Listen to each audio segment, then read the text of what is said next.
Well last ಟೈಮ್ದು ಇವಾಗ ನೋಡಂದರೆ ರೇಟ್ಸ್ನು dry ಫ್ರೂಟ್ಸ್ದು dates ಫ್ರೂಟ್ಸ್ದು rates ಎಲ್ಲ ಸ್ವಲ್ಪ ಜಾಸ್ತಿ ಆಯಿತು ಸರ್. ಲಾಸ್ಟ್ ಟೈಮ್ದು ಇವಾಗ ನೀವು ಕಂಪೇರ್ ಮಾಡಂದ್ರೆ ಡಬಲ್ ಆಯಿತು ರೇಟ್ಸು ಮತ್ತು ಟ್ರಾನ್ಸ್ಪೋರ್ಟೇಷನ್ನು ಇಂಪೋರ್ಟು ಎಕ್ಸ್ಪೋರ್ಟು ಅದು ರೇಟ್ಸ್ನು ಸ್ವಲ್ಪ ಜಾಸ್ತಿ ಆಯಿತು ಸರ್. ಈ ಈದ್ಗೆ ಸೆಂಟ್ ಮೇರೀಸ್ ಫೀಸ್ಟ್ ಫೆಸ್ಟಿವಲ್ಗೆ ಈದ್ ಮಿಲಾದ್ಗೆ ಈ ಬಕ್ರೀದ್ಗೆ ರಂಜಾನ್ಗೆ ಎಲ್ಲ ಕಸ್ಟಮರ್ಸು ಡ್ರೈ ಫ್ರೂಟ್ಸ್ ಜಾಸ್ತಿ ತಿಂತಾರೆ.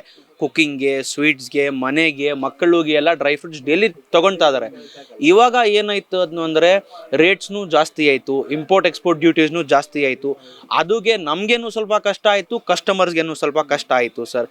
ಇವಾಗ ಏನು ಮಾಡಬೇಕು ಅಂದರೆ ಯಾರಿಗೆ ಒಂದು ಐಡಿಯಾನೂ ಇಲ್ಲ, ಯಾಕಂದರೆ ಡೈಲಿ ರೇಟ್ಸ್ ಇನ್ಕ್ರೀಸ್ ಆಗ್ತಾ ಇದ್ದಾರೆ. ಒಂದು 3-4 ವರ್ಷನಲ್ಲಿ ಗೋಡಂಬಿ ಬಾದಾಮಿ ರೇಟಿಂದ ಜಾಸ್ತಿ ಇರುತ್ತೆ. ಇವಾಗ ಬಾದಾಮಿ ಗೋಡಂಬಿಗೆ ಇನ್ನೂ ಜಾಸ್ತಿ ಆಯಿತು ಸರ್ ಕಸ್ಟಮರ್ಸ್ಗೆ. But basic requirement dry fruits ಬೇಕು, ಹೆಲ್ತ್ಗೆ ಬಾಡಿಗೆ ಮಕ್ಕಳಿಗೆ ಡೈಲಿ ಯೂಸೇಜ್ಗೆ ಡ್ರೈ ಫ್ರೂಟ್ಸ್ ಬೇಕು. ಕಸ್ಟಮರ್ಸ್ಗೆ ಬೇರೆ ಏನು ಆಪ್ಷನ್ನೂ ಇಲ್ಲ ಸರ್. ಬೇರೆ ಯಾರಿಗೆ ಕಸ್ಟಮರ್ಸ್ಗೆ ಡ್ರೈ ಫ್ರೂಟ್ಸ್ ಬೇಕಾಗಿತ್ತು ಅವ್ನು ಬಂದು ತೊಗೊಳ್ತಾ ಇದ್ದಾರೆ. ರೇಟ್ಸ್ ಜಾಸ್ತಿ ಆಯಿತು, ಇಂಪೋರ್ಟ್ ಎಕ್ಸ್ಪೋರ್ಟ್ ಜಾಸ್ತಿ ಆಯಿತು, ಕ್ರಾಪ್ ಅವೈಲೇಬಿಲಿಟಿ ಅಷ್ಟು ಇಲ್ಲ, ಕ್ರಾಪ್ ಅವೈಲೇಬಿಲಿಟಿ ಸ್ವಲ್ಪ ಕಡಿಮೆ ಆಯಿತು. ಅದಕ್ಕೆ ನಮಗೇನು ಸ್ವಲ್ಪ ಕಷ್ಟ ಆಯಿತು ಸರ್.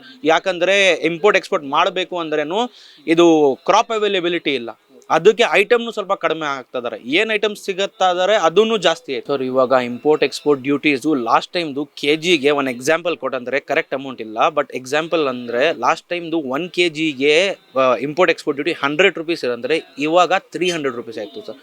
200 ರೂಪೀಸ್ ಜಂಪ್ ಆಯಿತು ಆ ಥರ 1 kgಗೆ. ನಾನು ಜಾಸ್ತಿ KGಸ್ ಆರ್ಡರ್ ಮಾಡಂದರೆ ಜಾಸ್ತಿ ಇಂಪೋರ್ಟ್ ಎಕ್ಸ್ಪೋರ್ಟ್ನು ಇದು ಆಯಿತು. ಟ್ಯಾಕ್ಸ್ ರೇಟು ಲಾಸ್ಟ್ ಟೈಮ್ದು ಎಲ್ಲ 12% ಇರುತ್ತೆ, ಇವಾಗ ಕಡಿಮೆ ಆಯಿತು 5%.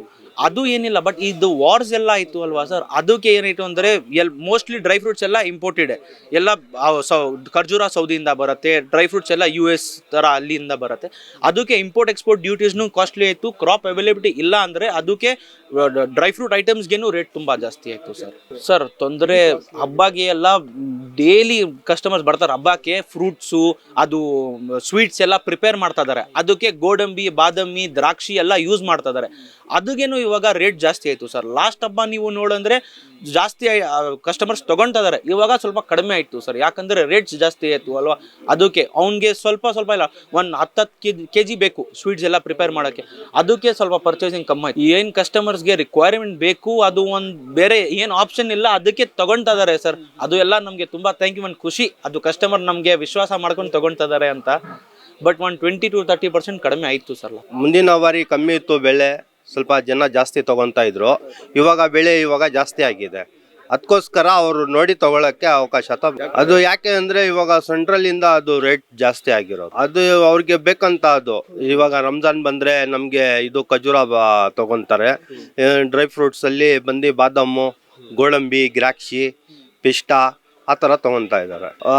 780-980 ಬಾದಾಮ್ ಇತ್ತು, ಇವಾಗ 1280 ಆಗಿದೆ. ಕೆಲವರ ಜಾಗ ಇನ್ನೊಂದು ನೀವು ದೊಡ್ಡ ಅಂಗಡಿಲಿ ಹೋದ್ರೆ, ನೀವು ಕಮರ್ಷಿಯಲ್ ಅಂಗಡಿಲಿ ಅಲ್ಲಿ ಹೋದ್ರೆ ನಿಮ್ಗೆ 1480 ಇದೆ KG. ಇವಾಗ ದಿಡಿ ಅಂತ ಇರೋರು ತಗೊಂತಾರೆ, ಇಲ್ಲವರು ಸ್ವಲ್ಪ 1 kg ತಗೊಳ್ಳೋರು 1/4 kg ತಗೊಂತಾರೆ. ನಮ್ದು ಏನಿಲ್ಲ, ಅದು ವಾರ್ ಬಗ್ಗೆ ಅಂತ ಹೇಳ್ತಾ ಇದ್ದಾರೆ. ಅದು ನಮ್ಗೆ ಅದು ನಾವು ಅಲ್ಲಿ ಹೋಗ್ಬಿಟ್ಟು ನೋಡಿಲ್ಲ. ಅದರಿಂದ ಇದು ವಾರಿಂದಾನೇ ಇದು ಇಷ್ಟು ರೇಟ್ ಆಗಿರೋದು. ಪೆಟ್ರೋಲ್ ನೋಡಿ ಮುಂದೆ ಎಷ್ಟಿತ್ತು, ಇವಾಗ 123 ರೂಪಾಯಿ ಆಗಿದೆ.